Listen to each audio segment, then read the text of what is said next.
नमस्कार. संतांच्या प्रत्येक शब्दामागे एक गूढ अर्थ दडलेला असतो. तो अर्थ जर समजला तर जीवन आनंदी व्हायला वेळ लागत नाही. आजचा हा विशेष व्हिडिओ तुमच्यासाठी याच प्रेरणेचा स्रोत ठरेल. हा व्हिडिओ पूर्ण पहा, जेणेकरून या विचारांची खोली तुम्हाला उमजेल.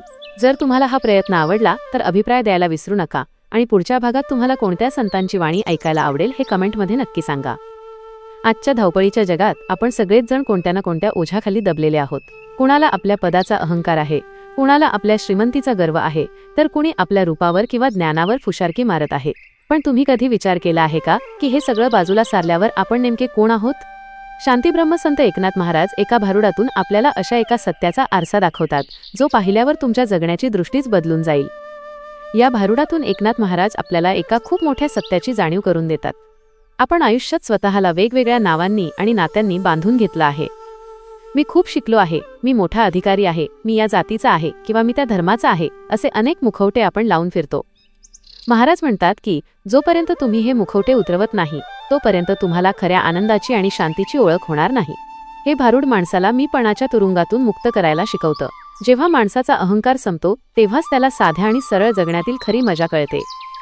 या भारुडात महाराज प्रत्येक ओळीत नाह असा शब्द वापरतात, ज्याचा अर्थ आहे मी हे नाही. ते म्हणतात की मी जोगी नाही, मी भोगी नाही, मी पंडित नाही आणि मी संन्यासी सुद्धा नाही. एवढंच नाही तर मी स्त्री नाही की पुरुष नाही. याचा अर्थ असा की हे शरीर आणि ही पद म्हणजे आपण नाही. आपण त्या पलीकडे असलेले एक शुद्ध तत्व आहोत. या भारुडातून आपल्याला मुख्य 3 गोष्टी शिकायला मिळतात. पहिली म्हणजे नम्रता. जेव्हा आपल्याला कळतं की आपण काहीच नाही तेव्हा आपल्यातला अहंकार गळून पडतो. दुसरी गोष्ट म्हणजे समता. जर मी कुणी विशेष नाही तर समोरचा माणूसही माझ्यासारखाच आहे ही भावना निर्माण होते. आणि तिसरी महत्त्वाची शिकवण म्हणजे भीतीपासून मुक्ती.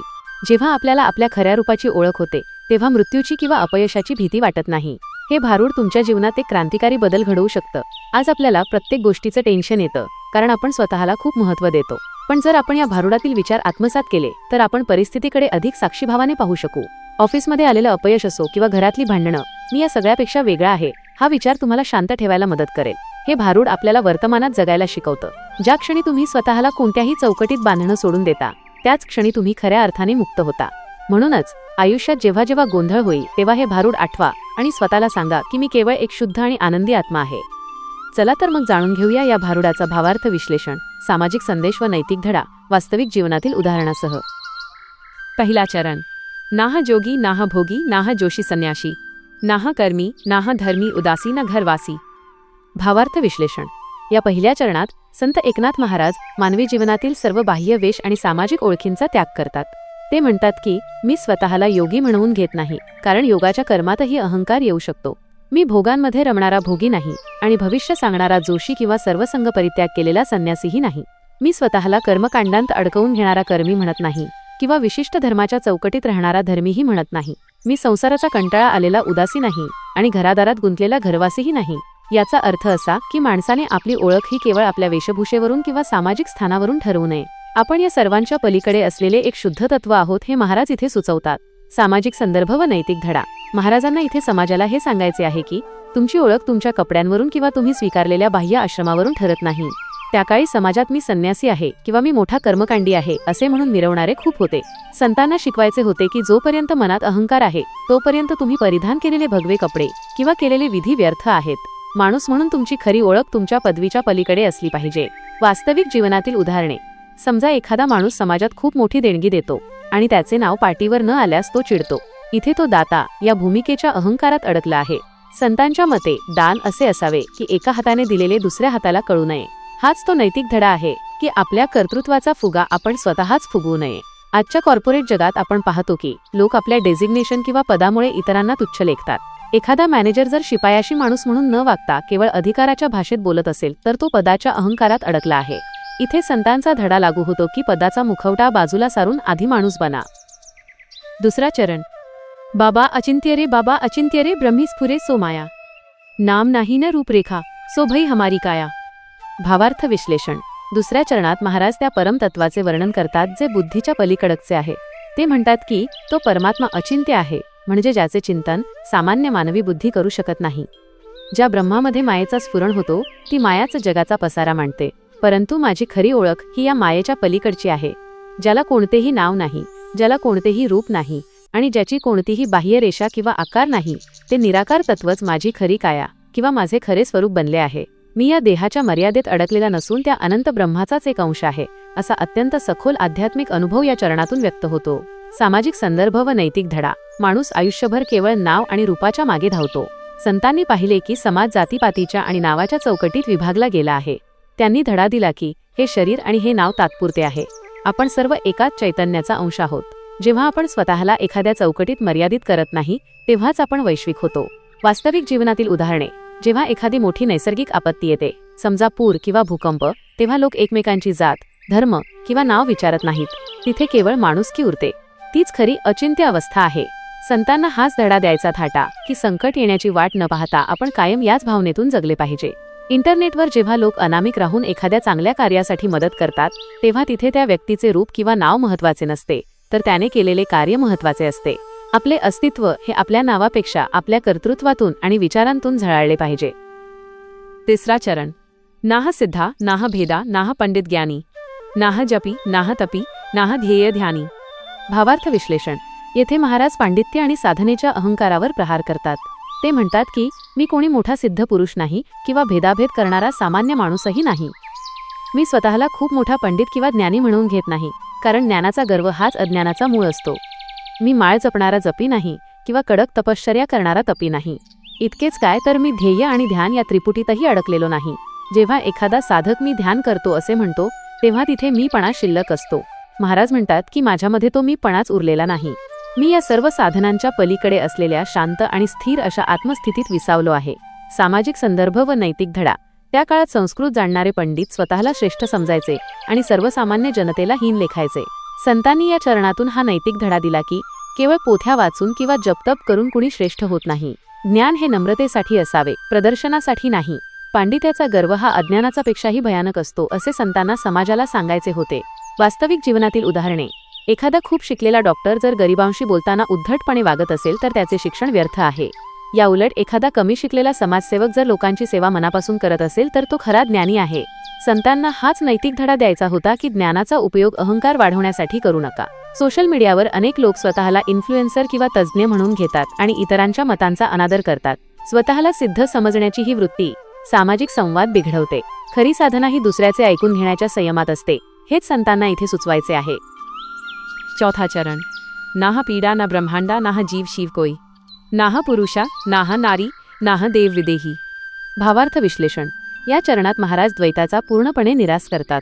ते म्हणतात की मला कोणतीही शारीरिक किंवा मानसिक पीडा स्पर्श करू शकत नाही आणि मी या विस्तीर्ण ब्रह्मांडातही स्वतःला शोधत नाही. मी स्वतःला एक छोटासा जीव मानत नाही आणि शिव म्हणून वेगळे अस्तित्वही मिरवत नाही, कारण माझ्या दृष्टीने जीव आणि शिव आता एकच झाले आहेत. मी पुरुष नाही आणि मी स्त्री सुद्धा नाही, कारण आत्मा हा लिंगातीत असतो. मी देहात असूनही देहाच्या पलीकडे गेलेला विदेही देव सुद्धा नाही. सर्व प्रकारच्या द्वंद्वांच्या पलीकडे जाऊन जिथे स्त्री पुरुष जीव शिव असे भेद उरत नाहीत, अशा एका अद्वैत स्थितीत मी पोहोचलो आहे, असे महाराज येथे स्पष्ट करतात. सामाजिक संदर्भ व नैतिक धडा. स्त्री पुरुष भेदभाव आणि उच्च नीच भाव त्या काळी शिखरावर होता. संतांनी अत्यंत धाडसाने सांगितले की आत्म्याला लिंग नसते. नाह पुरुषा नाह नारी म्हणताना त्यांनी समाजातील लिंगभेदाच्या भिंती पाडण्याचा धडा दिला. देव मंदिरात नसून तो तुमच्या आतच आहे आणि तुम्ही स्वतःच त्याचे रूप आहात, हा आत्मविश्वास त्यांनी सर्वसामान्यांना दिला. वास्तविक जीवनातील उदाहरणे. आजही अनेक घरांत मुला-मुलींमध्ये भेदभाव केला जातो. संतांचा हा धडा आपल्याला सांगतो की क्षमता आणि बुद्धिमत्ता ही लिंगावर अवलंबून नसते. जेव्हा आपण एखादी स्त्रीला केवळ स्त्री म्हणून न पाहता एक व्यक्ती म्हणून पाहतो, तेव्हा आपण संतांच्या या शिकवणीचे पालन करत असतो.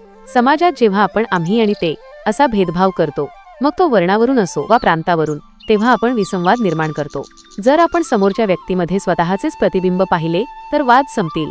ही अद्वैत वृत्तीचं सामाजिक शांततेचा खरा पाया आहे. पाचवा चरण. नाह रूप नाह आनंद भोगे, जनार्दन पुता अभिन्न एका निर्विकल्प भयांगे. भावार्थ विश्लेषण. शेवटच्या चरणात महाराज परमानंदाच्या अत्युच्च शिखराचे वर्णन करतात. ते म्हणतात की मी सत, अस्तित्व, चित, चैतन्य आणि आनंद या शब्दांच्या व्याख्येतही आता मावत नाही. मी आनंदाचा उपभोग घेणारा वेगळा कोणी उरलोच नाही, कारण मी स्वतःच तो आनंद झालो आहे. आपले सद्गुरू जनार्दन स्वामींचे आपण पुत्र आहोत असे सांगताना ते म्हणतात की आता माझ्यामध्ये आणि माझ्या गुरूंमध्ये किंवा त्या परमात्म्यामध्ये काडीचाही फरक उरलेला नाही. मी अभिन्न झालो आहे म्हणजे आम्ही आता एकरूप झालो आहोत. माझ्या अंतर्यामी आता कोणताही विकल्प किंवा शंका उरलेली नाही. माझे संपूर्ण अंग, माझे पूर्ण अस्तित्वच निर्विकल्प आणि शांत झाले आहे.